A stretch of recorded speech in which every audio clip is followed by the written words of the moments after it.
Tuesday night, so that means we have some questions come in to answer.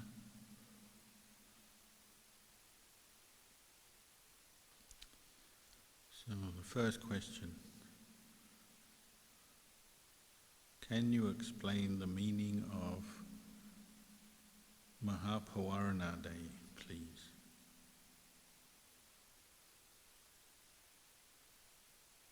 Mahapavarana Day, that was yesterday. It's the full moon at the end of the vassa. Vassa means rains retreat, monastic rains retreat. Bhikkhus,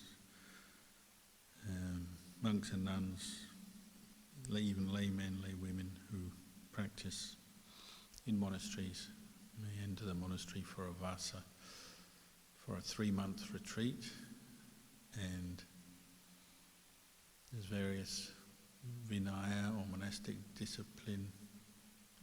disciplinary rules guiding that one enters the rains formally, makes a resolution to stay in the place that one is living, kuti or monastery or cave somewhere for 3 months, and you stick to that. So it's like a formal retreat. And then Mahapavarana Day is the last day of the retreat. And so we've now finished our rains for this year, and that's how Buddhist monks measure their age according to how many rains retreats they've completed. So if for some reason you were to break your rains, you leave the monastery for more than a week during the rains, then that's considered you've broken the range. You're not supposed to count that. You lose a year of your monastic training, as it were. And it's just a convention. But there are these rules about keeping the range, so it's something we keep diligently.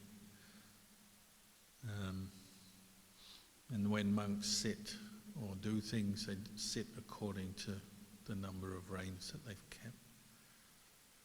So it could be 1 rain, 20 rains, 50 rains, depending. So Mahapavarana Day came about when there was one time there was a group of monks staying together, and they thought they had really put their effort into their meditation. So they made a resolution they weren't going to speak to each other for the 3 months. So solitary, quiet retreat, keeping what we call noble silence, which in certain circumstances might be a very good thing. But when the Buddha visited them at the end of the rains, he asked them how they'd been, and they said they'd been well. And one reason that they had been well together is because they hadn't talked to each other, so no chances for arguments or disagreements. So the monks thought that was a good thing. But the Buddha criticized them and said this is not a good thing and not a good example to set, and it's not good for a group of people to stay together for 3 months without speaking, because sometimes we need to remind each other of the rules and the practices, and sometimes individuals may forget the rules or break the rules or do something that directly or indirectly, knowingly or not unknowingly, hurts or harms another monk. One monk may say or do something that causes offense to another, or misunderstandings or bad feeling, sometimes knowingly, sometimes unknowingly. And to be able to speak to each other from time to time is a skillful way to diffuse any bad feeling and to develop cooperation, harmony, mutual understanding between people living together for a long period of time. So the Buddha said, he made a rule that we can't, as a group, undertake not to speak to each other, to keep silent for a whole 3-month period. And the very minimum we have to come together once every 2 weeks, listen to the Patimokkha, and we have monks have a procedure, we call it. Apati, we reveal, the word we use most often is confess, but it's really to reveal one's, any rules that one's broken, or any offences against the monastic discipline. One reveals that to another monk in a little ceremony, so that you can become more mindful of your rules. So if you've broken one, then you become aware, and the other monk will say, are you aware that you've broken this rule? Say yes, and then you make a determination or a resolution to keep the rule properly or correctly after that. So we say you re-establish your sila, your monastic discipline, even if you've broken it. And at the very end of the vassa, the range retreat, we have what we call pavarana ceremony or procedure, where literally the word pavarana means to invite admonition, to allow other monks to give advice, give feedback, to mention or to bring up something that we say, seen, heard or suspected that you may have done wrong. It may have caused, may stuck in somebody's mind. They heard you say something, do something that wasn't correct according to the monastic training, so they bring it up to remind you or advise you or to clear the air. Maha means kind of great, so it's great in the sense that everyone does it together in the monastery.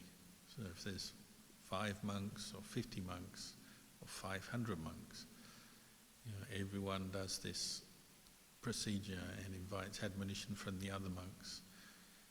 And it's kind of symbolic in the sense that actually we learn, or we train to develop this attitude of opening up to teaching, reminding, being advised, being taught by others in the Sangha every day. So every day really is Pavarana Day, not just one day, once a year. But the formalization is on the last day of the range retreat. Often it's because monks may separate at that time, go off to other monasteries, other places, so they want to go off with good feeling, good understanding, having cleared any doubts or uncertainty about their behaviour or their behaviour of others. It's based on the understanding that as individuals we are all imperfect. Why do you become a Buddhist monk or nun? It's because you have your own stress, suffering, you're imperfect, you have mental defilements affecting you, greed, anger, delusion, and you want to train to go beyond them. And the Vinaya, the monastic discipline, is a central part of that training. And so you're open to learning, because part of our training is to receive instruction, advice from those who maybe are more experienced in the practice than us, teachers, senior members of a community. So if you're looking to train yourself and improve yourself in your practice, then you welcome advice, words of advice, correction, reminders that help you to know where you're going wrong, or maybe you have some blind spots or made a mistake in your understanding of the rules, or didn't keep a rule perhaps. So we can tell each other. If you're the one giving the admonition or the advice, then the Buddha said, well, you have to establish your heart in metta, goodwill. You're doing it out of kindness and compassion, not to get at someone or punish someone out of anger or hatred, but out of genuine concern for them to learn about the Dhamma and the Vinaya. So the one admonishing has to come from a place of metta, goodwill. The one being admonished has to lower their conceit, their ego, their attachment to their sense of self, so that they can receive some wisdom, some advice, some knowledge from somebody else. And if you practice in the monastic community every year regularly, you're living long-term in the monastic community, well, you get used to this fact, and you open up sometimes, and you're willing to listen to other people, or sometimes you give advice to others yourself. And you learn what is the best way to do that, and the right state of mind or frame of mind to do that. And it's interesting, it's not considered something that just maybe new monks do, but every monk will do this, right up to the most senior, most advanced, most enlightened monks. So in the time of the Buddha, you'd have monks like Venerable Sariputta might receive admonition from another monk. Venerable Sariputta was considered to be fully awakened arahant, so already attained nibbana and very wise, but he could still receive admonition because even an arahant, enlightened person, can sometimes, for whatever reason, make a mistake. So there's a famous case when a young novice, just a young boy who was a novice monk, admonished Venerable Sariputta, because Venerable Sariputta came out on alms round, and one of our rules is that we have to put our robe on properly, make it even and neat all round. All the robes have to be put on in a certain way and made even. And he had forgot that. Perhaps he was in a rush, or there was some reason. Venerable Sariputta was walking along and his robes weren't quite on correctly. So the young novice went up to him, probably in a very respectful and humble manner, said, "Venerable Sir, do you know you didn't put your robe on evenly this morning?" And probably the other novices were looking at this novice thinking, "Oh, he's game." Because Venerable Sariputta was sometimes considered only second to the Buddha in being able to roar like a lion, meaning to teach the Dhamma or the Vinaya in a very powerful, direct way, because he was very smart, very wise, very knowledgeable, and he was an arahant. So this young novice, we can imagine a little boy, small, approaching this big Sariputta, the great master, and saying, "You've made a mistake the way you put your robe on." The other novices are perhaps thinking, he's going to get it. But actually no, Venerable Sariputta was very humble. He said, "Oh, thank you very much." And he lifted his hands up in Anjali to the little novice and said, "Oh, thank you for pointing out my mistake." So it's interesting, even an arahant in some small ways can make a mistake, or just not wear their robe properly, or do something that may actually be against a minor rule, but doesn't affect his enlightenment experience. It's just one of the difficulties of living in the world. You can't always be absolutely perfect with every physical movement or gesture. Perhaps a Buddha could, but a Sāvaka, enlightened disciple of the Buddha, is still going to maybe put their robes on slightly unevenly. So he thanked the novice and was humbled, and the Buddha praised this as this is the correct way even for a senior, important bhikkhu like Sariputta to respond. Because of course if he's an arahant, he doesn't have any sense of self or pride, so if a mistake is made and it's pointed out to him, he can take that. There's no anger, there's no angry response, like, "Who are you to tell me?" He just accepts, "Oh, that's correct, you're right, good on you, good eyesight, you noticed something was wrong and you told me." And so he thanked him and said that was correct to the novice. So this is held up as a good example of how to receive admonition, how to give admonition. The novice was very respectful, kind, and the monk Sariputta received it in the appropriate way. So even if it may not be on mahapavarana day where we have this sort of formal procedure, it may be an ordinary day any time during the year. One monk or novice monk could admonish another. So it is part of our lifestyle. We get reminded what to do sometimes, because maybe we're not fully aware of what we've said or done, and somebody else brings it up for discussion. But it has to be done with kindness, respect, compassion.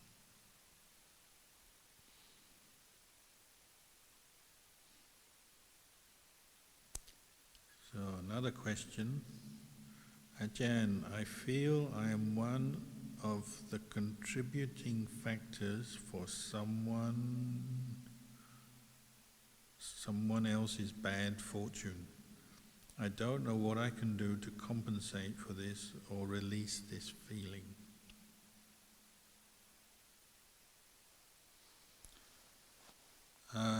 Well, it's maybe a regular reflection you might bring up in your practice from time to time. Am I doing things that are hurting, harming others? And sometimes we can hurt others, harm others knowingly because of our own kilesa of anger or greed or pride, conceit.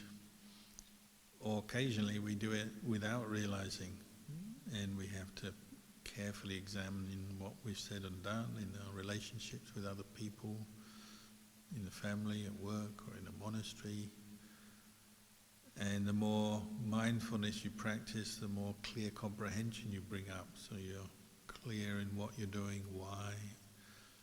Or maybe you might notice sometimes that you do things that make other people uncomfortable, or you're insensitive to another person, or in some way or another you are making trouble for them, or whatever. So you can examine this, contemplate this in your own actions, speech, actions.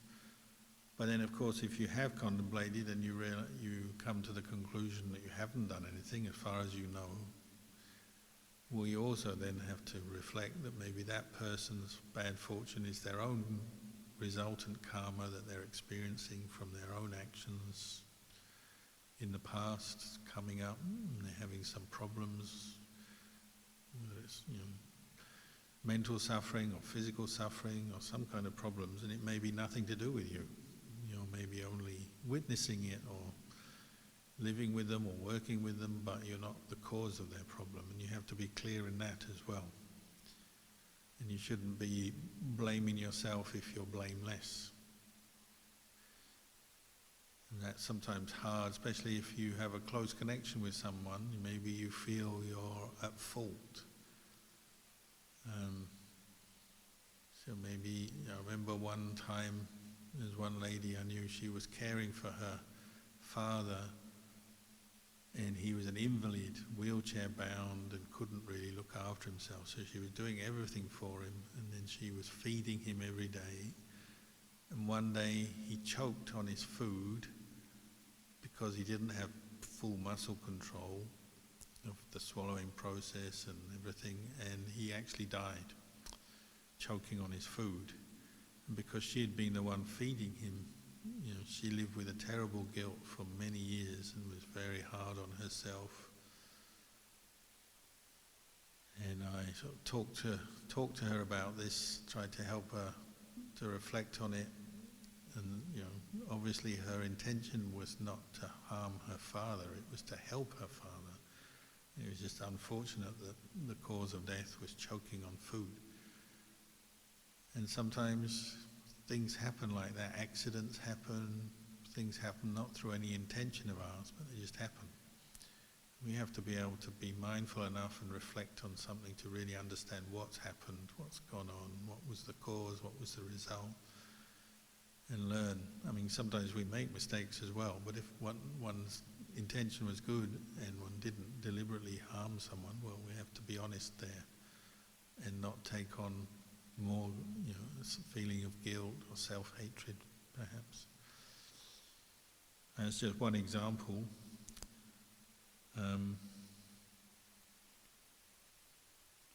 So we really have to establish mindfulness of when these feelings or memories arise of things that have happened, and then try and look in a balanced way. Once you've established mindfulness, you reflect in a balanced way on your relationship to this person, what you've done, what they've done, what's happening. And if you're sure that you have no bad intention to them and they are suffering, well, the suffering you have to accept is through their own actions. Maybe there are many things they've said and done in the past that are coming back to them And you do your best to help them maybe, but it's not, you can't blame yourself for somebody else's karma if you're sure that you're not doing anything. Of course, if you're doing something, well, you have to change your behavior, don't you? And sometimes we might find that out through observing ourselves and the relationship. You might find out that you are creating someone suffering. So you have to change.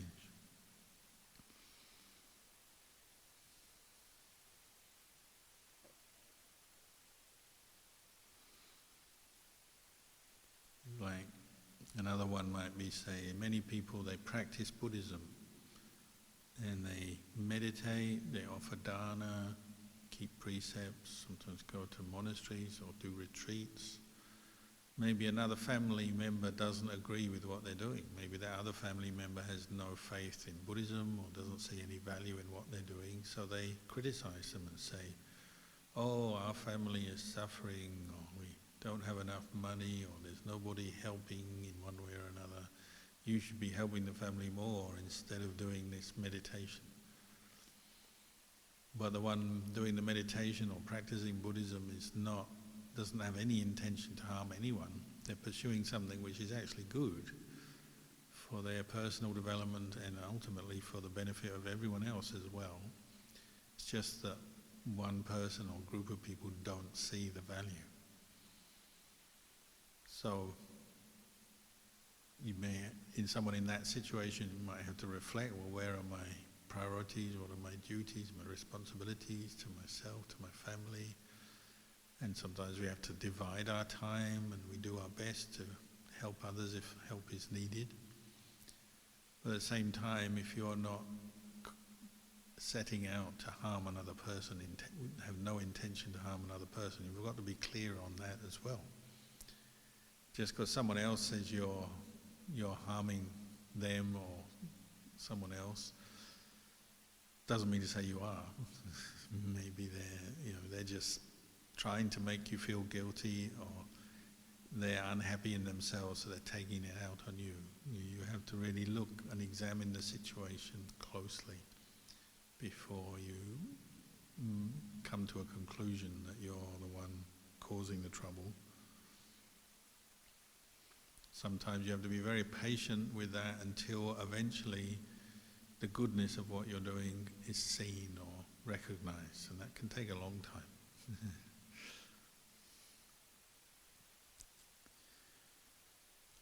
Another question. When I see someone's ugly behavior, I feel disturbed, just like a reflex response.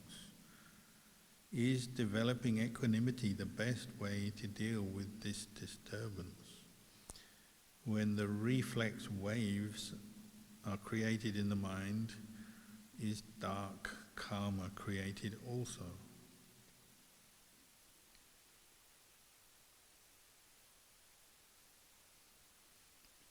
Well, that's something you have to ask yourself, isn't it? When you are aware of someone else's unskillful behavior, how do you react? You have to become mindful and know how you're reacting mentally, what you think about it, your view, your emotional response. So it is difficult to witness other people's unskillful behavior, but we do try, like you say, to maintain equanimity. We call that upekkha brahmavihara. And the brahmaviharas are 4 qualities that we use or employ to deal with living with other people in the world and ourselves. So the basic one of metta, goodwill, is a sort of beginning point, but out of that comes compassion for those who are suffering or creating suffering for themselves and others. Mudita, happiness, sharing in the joy, the success of others, and then upekkha for the karma that every other people are receiving all the time, the results of their actions. And sometimes somebody is suffering and there's nothing you can do about it. You're aware of it, but you can't really help them, so you have to maintain equanimity. Otherwise, your mind does go into negative trains of thought, negative responses which become your own karma, and you can become depressed, you can become angry, you can become depressed, very negative, seeing other people's unskillful behavior. So like maybe, the most obvious one nowadays is seeing the news, whether you're reading or seeing videos of news, and a lot of news is very disturbing, it's very unpleasant to watch. I mean, nowadays you can see wars on news, people being blown up, and bombs and guns and rockets and missiles, or you can see news stories about people go rampaging, killing even little kids. Because of digital technology now, we can know all kinds of horrible things that people are doing to each other in the world, unfortunately.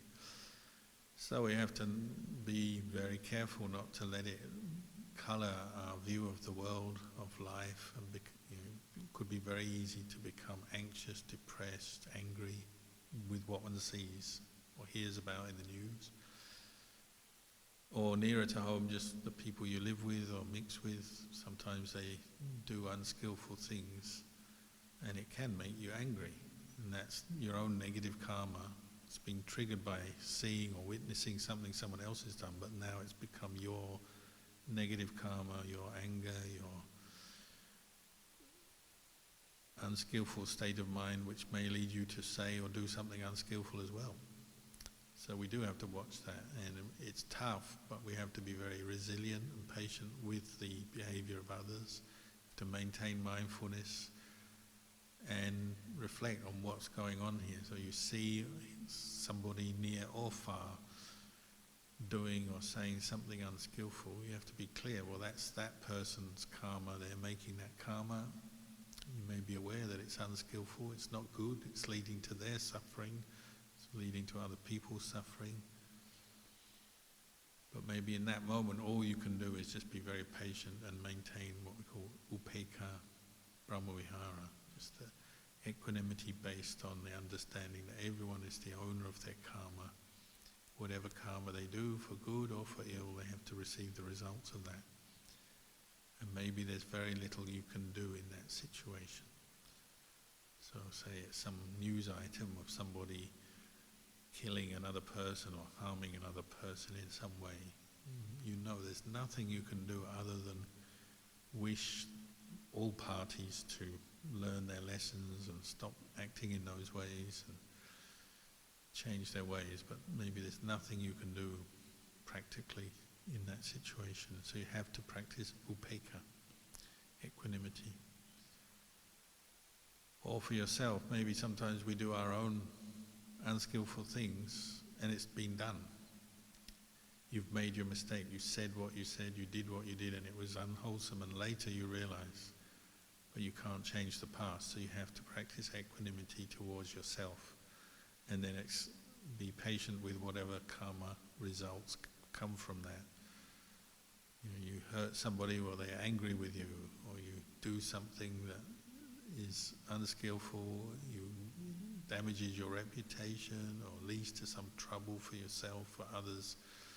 You have to be equanimous with yourself in that situation, but then from equanimity you're learning what is good, bad, what leads to what, where your suffering has come from, maybe where you've led to other people's suffering.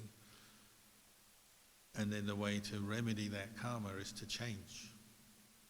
Don't do it again. Change your course of action, change your habits, stop speaking in that way, stop acting in that way, if you can see the harm. You have to have equanimity for yourself, otherwise you go into self-harm, self-hatred maybe, which is only going to compound the problem. So a really common one that I encounter quite often is, say, something like somebody becomes addicted to gambling. And they keep gambling and they build up their own debts, and then they steal or borrow and cause hassles for other people. Then they start to feel a lot of self-aversion, self-hatred. Maybe they compound that with drinking or taking drugs or whatever. And they kind of go in a downward spiral. And they have to get to that point where they establish mindfulness and say, I'm going to stop gambling, stop bothering people, taking their money. And they also have to be equanimous, meaning accept what they've done, accept that they've got themselves in a mess in whatever way, but then start to move out of that by changing their habit. So they'll need equanimity. If they don't have equanimity, they go into aversion, self-aversion, and maybe become very depressed, suicidal, or just do a lot of very negative things. That's one example.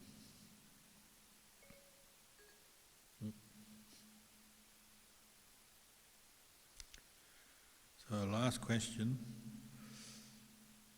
In the Udana, the Bahya Sutta,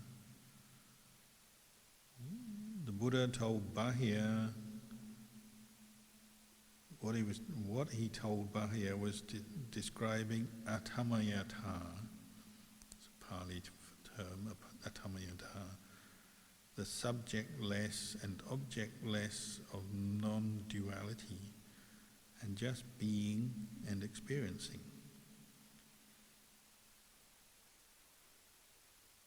Not sure what the question is, but the next question says, what is atamayata to do with practicing the Eightfold Path? So this word, atamayata, is a Pali word, and in the recent era, obviously it's a word that the Buddha used, but in the recent era it was made kind of well-known, famous in Buddhist circles by the teacher Ajahn Buddhadasa, who was a very creative teacher. He's considered by many to be an enlightened, fully enlightened monk, reached Nibbana, very wise and peaceful, and I met him many times. I liked to go and talk to him, listen to his Dhamma, meditate with him.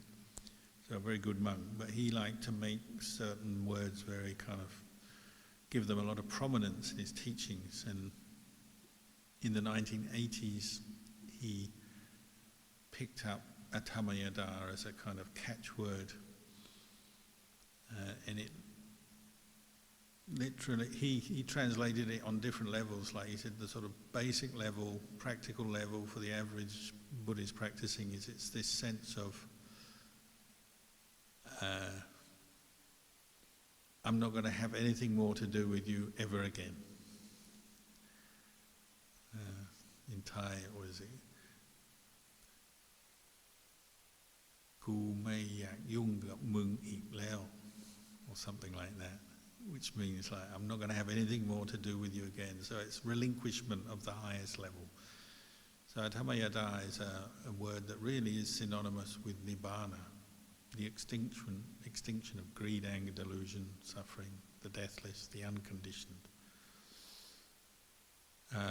But he said in the sort of practical, daily practice of the practitioner, it's this attitude of I'm not going to have anything more to do with you again for kilesa, greed, anger, delusion, mental states that condition the mind, that lead to mental proliferation, we say mental concoction, the proliferation of the mind, the manufacturing of suffering, the states of suffering, the concoction of creation of suffering in the mind. Once you've identified what the causes of suffering are, greed, anger, delusion, you don't want anything more to do with them. So it's that attitude. You recognize a kilesa and you say, I don't want anything more to do with you. And he said you can just use atamayata like that as a kind of mantra in your daily practice. You recognize greed and you don't want it anymore, this greedy desire that's been bothering you and leading you to be very unhappy, and your mind is restless and agitated. And you recognize this and you say, I don't want anything more to do with you. Get out of here, kind of thing. Or anger or delusion in one way or another. It's that relinquishing, letting go of defilements. But it's kind of the flavor, like we know the flavor of the practice is it's always leading to the relinquishment of defilements, because defilements, greed, anger, delusion are the cause of suffering. They're samudaya, the second noble truth, and they're to be abandoned, the Buddha said. The duty towards a mental defilement is recognize it and then abandon it. relinquish it, let it go. So adhammayada is just a word that is helping you to let them go. It's describing the act, the mental act of letting go, but it carries on right to the very highest level of the Dhamma. So I think from the Bahya Sutta, the Buddha was teaching Bahya to completely relinquish all craving and attachment, because the Buddha in his wisdom knew that this man, Bahya, was going to die quite soon. So Bahya was a meditator who at first thought he was maybe enlightened, which is quite common for meditators. Sometimes we attach to the bliss, the peace of mind particularly from samadhi, states of samadhi, rupa jhanas, 4 rupa jhanas, arupa jhanas, the 4 arupa jhanas. They bring a lot of piti, sukha, bliss, equanimity, peace on different levels. And many practitioners, when they experience this at first, sometimes think they may be enlightened.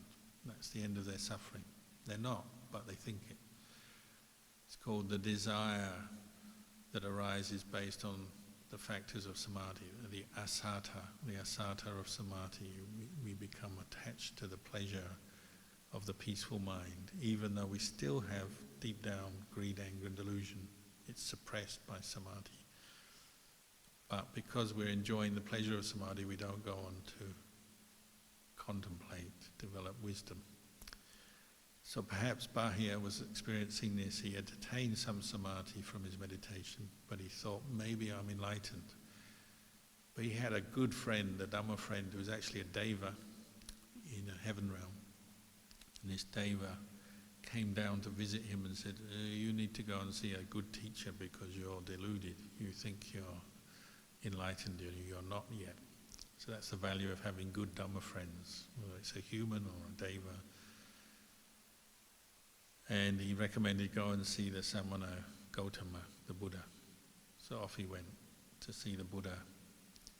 And he was somebody who was open to teaching, so he wasn't stubborn or proud. He was open to teaching. He paid respects to the Buddha and listened to the Buddha. Well, he went up to the Buddha first and said, I want you to teach me.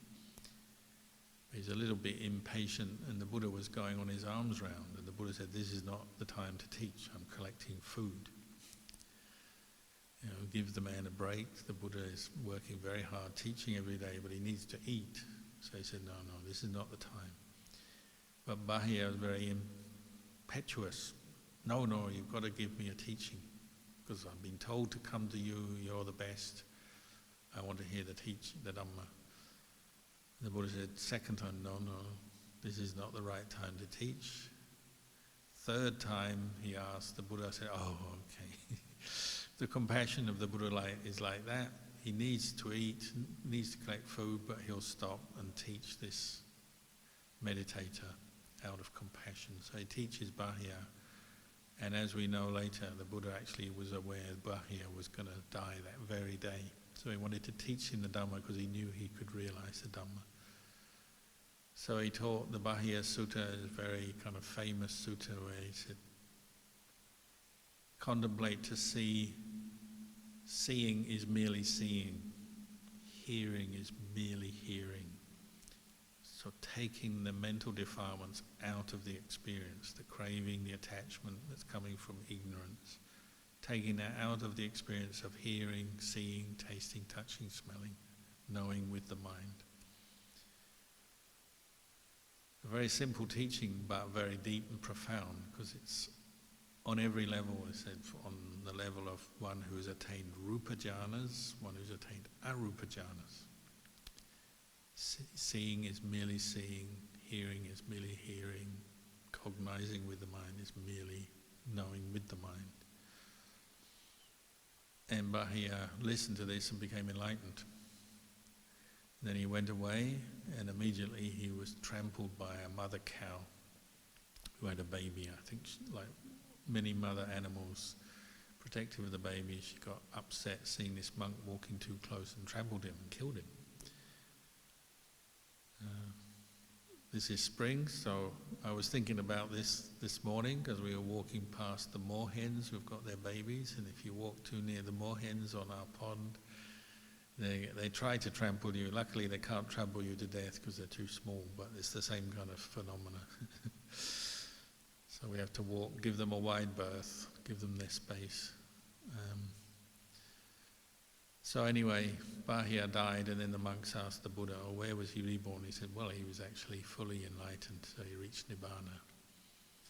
And this is, he's completed on every level atthammayatā. He's relinquished the attachment, the craving, the attachment that leads to suffering on every level. The most subtlest bliss of the jhanas, the 8th jhana, he's relinquished that. So he's perfected atthammayatā, as it were. It's just another word in the series of words, as I said, particularly emphasized by Lumpur Buddhadasa. He talks about suññatā, emptiness, tathata, suchness, idhapacayata, the conditionality of experience, and atthammayatā, the relinquishment, letting go of all attachment, all sense of self in any experience. So it's a sort of an explanation of anatta, non-self in experience. There's no self in anything. Even the highest states of samadhi are still subject to arising, passing away, birth and death, whereas atthammayatā is beyond birth and death.